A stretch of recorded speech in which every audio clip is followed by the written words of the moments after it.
चलिए आज हम मानव इतिहास के सबसे बड़े, सबसे अहम बदलाव की कहानी में चलते हैं। ये कहानी है एक ऐसी खोज की जिसने हमें शिकार करने वालों से अन्न उगाने वाला बना दिया, खाना बदोश जिंदगी से एक समाज बनाया और पत्थर के औजारों से उठाकर हमारे हाथ में भविष्य लिखने की ताकत दे दी।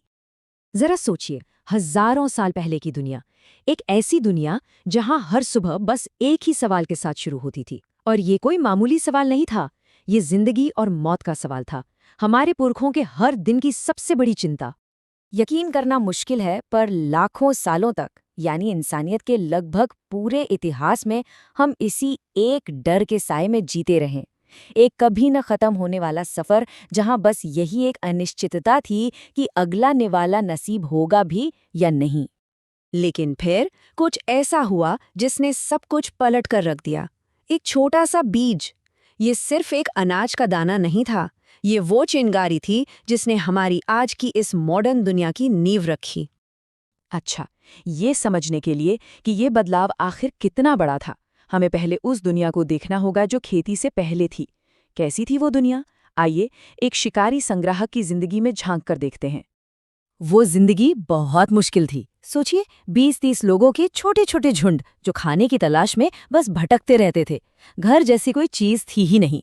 कभी किसी गुफा में तो कभी पेड़ के नीचे रात गुजार ली।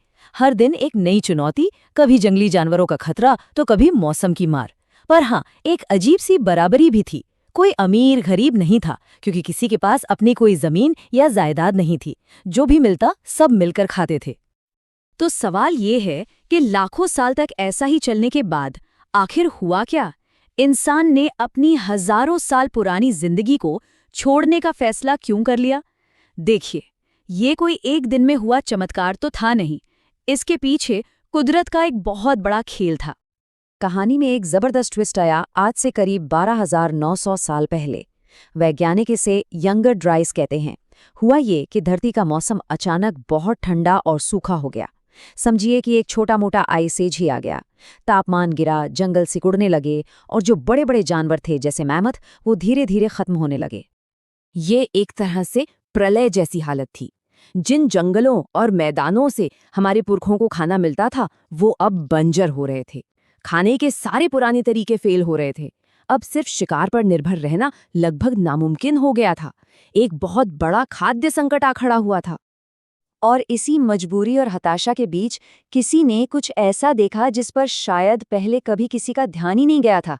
और यहीं से इस संकट का हल निकला। एक ऐसी खोज जिसने इंसान को शिकारी से किसान बना दिया।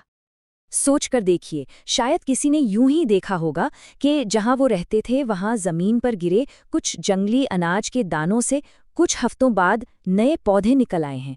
वो पल कितना जादुई रहा होगा।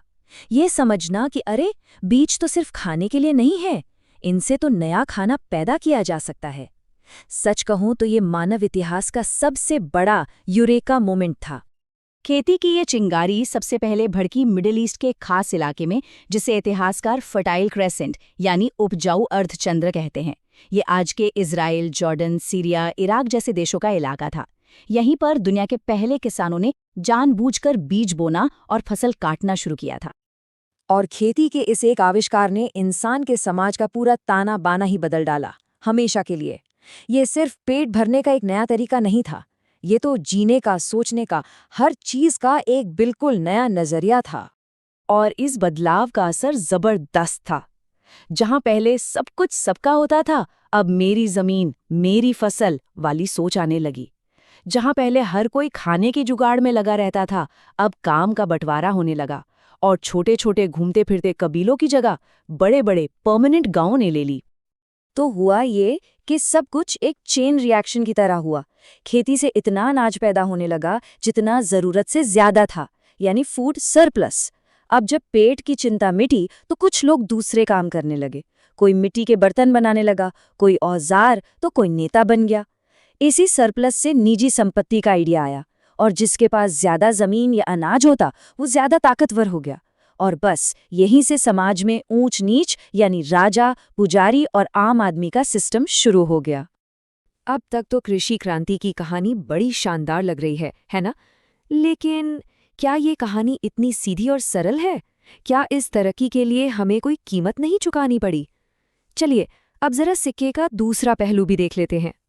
कुछ इतिहासकार तो खेती को मानव इतिहास की सबसे बड़ी गलती तक कह देते हैं।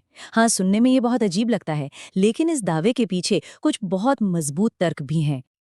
देखिए, शिकारी लोग दर्जनों तरह की चीजें खाते थे। फल, सब्जियां, मांस, मतलब एकदम बैलेंस डाइट। वहीं शुरुआती किसान बस कुछ गिनी चुनी फसलों पर, जैसे गेहूं या चावल पर टिक गए। इससे उनके खाने में पोषण की भारी कमी हो गई। पुराने कंकाल बताते हैं कि किसानों का कद छोटा था, उनकी हड्डियां कमजोर थीं और वे ज्यादा बीमार रहते थे। और हाँ, उनका काम का बोझ भी पहले से कई गुना बढ़ गया था। और मुश्किलें यहीं खत्म नहीं हुईं। जब लोग एक जगह गांवों में बसने लगे तो बीमारियां और महामारियां फैलना आसान हो गया। पालतू जानवरों से चेचक और खसरे जैसी नई बीमारियां इंसानों में आ गईं। जमीन और अनाज के लालच में लड़ाइयां शुरू हो गईं। संगठित युद्ध और गुलामी, ये सब भी इसी कृषि समाज की ही देन है। तो क्या इसका मतलब ये है कि खेती एक गलती थी? शायद नहीं। सच तो ये है कि ये एक ऐसा जाल था जिसमें इंसानियत एक बार फंसी तो फिर कभी बाहर नहीं निकल सकी। और मजे की बात ये है कि इसी जाल ने हमारी आज की इस दुनिया की नींव रखी। खेती ने भले ही एक व्यक्ति की जिंदगी को ज्यादा मुश्किल बना दिया हो, लेकिन इसकी वजह से आबादी तेजी से बढ़ी। और जब आबादी इतनी बढ़ गई तो वापस शिकार वाली जिंदगी में लौटना नामुमकिन था। उतनी बड़ी आबादी का पेट वो जिंदगी नहीं भर सकती थी। तो ये एक तरह का समझौता था जिससे पीछे हटने का कोई रास्ता नहीं था। जरा एक बार सोचिए, उस पहले बीज का सफर आज कहाँ तक पहुँच गया है। उस एक खोज ने हमें एक जगह टिकाया और उसी ठहराव ने हमें सोचने, लिखने, कला और विज्ञान में तरक्की करने का मौका दिया। उसी बीज से गांव बने, गांवों से शहर, शहरों से बड़े बड़े साम्राज्य और उन्हीं साम्राज्यों से निकला वो ज्ञान जिसकी बदौलत आज हमारे हाथ में स्मार्टफोन जैसी तकनीक है। हर चीज की जड़ उसी एक बीज में है। तो उस पहले बीज ने हमें सिर्फ रोटी नहीं दी, उसने हमें अपना भविष्य गढ़ने की ताकत दी। अगली बार जब अपनी थाली में खाना दिखे तो उन गुमनाम पहले किसानों को जरूर याद कीजिएगा। ये कहानी यहीं खत्म होती है, पर एक सवाल के साथ कि कृषि के बाद मानव इतिहास का सबसे बड़ा आविष्कार कौन सा था। इस पर सोचिएगा जरूर।